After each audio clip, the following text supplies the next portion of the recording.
The new house. The move to the Blackwood estate was supposed to be a fresh start for the Miller family.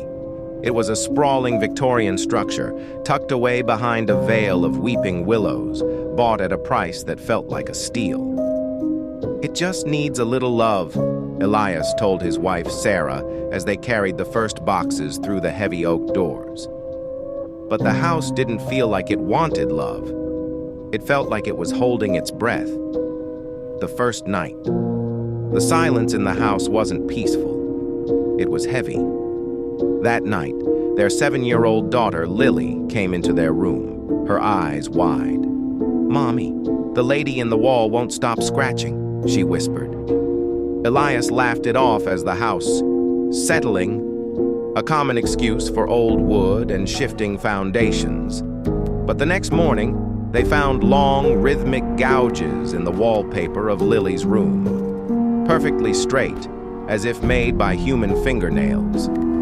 The hidden room. While stripping the peeling floral wallpaper in the hallway, Sarah found a door.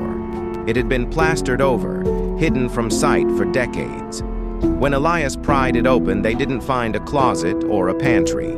They found a small, windowless room containing nothing but a single wooden chair facing a corner and a rusted silver mirror. Upon the mirror, written in what looked like dried grease, were the words, "Do not look back." That evening, the atmosphere shifted.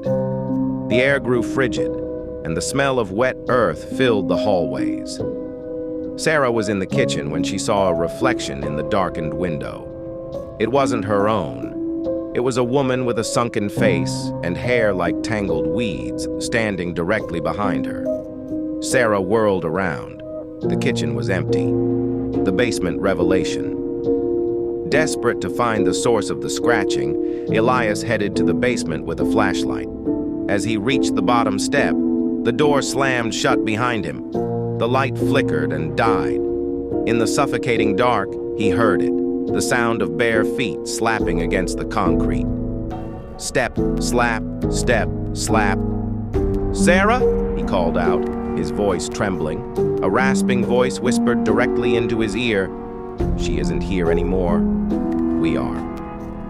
Upstairs, Sarah and Lily watched in horror as the floorboards began to bleed a thick black ink. The walls didn't just have scratches now. They were pulsing, as if the house itself had a heartbeat. They ran for the front door, but the handle was gone. In its place was only smooth, cold wood, the final echo. The neighbors later reported seeing the lights of the Blackwood estate flicker once, then go dark forever. When the police arrived, the house was pristine. No scratches, no hidden doors, no black ink. The Miller's car was still in the driveway, their suitcases still packed in the hallway. But the family was gone. The only thing the officers found was a single new photograph on the mantelpiece. It showed Elias, Sarah, and Lily sitting in the hidden room, their faces pale and their eyes replaced by hollow, black circles. The house was quiet again.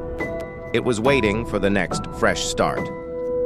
Would you like me to write a sequel to this story? Or perhaps create a different horror scenario involving a haunted object?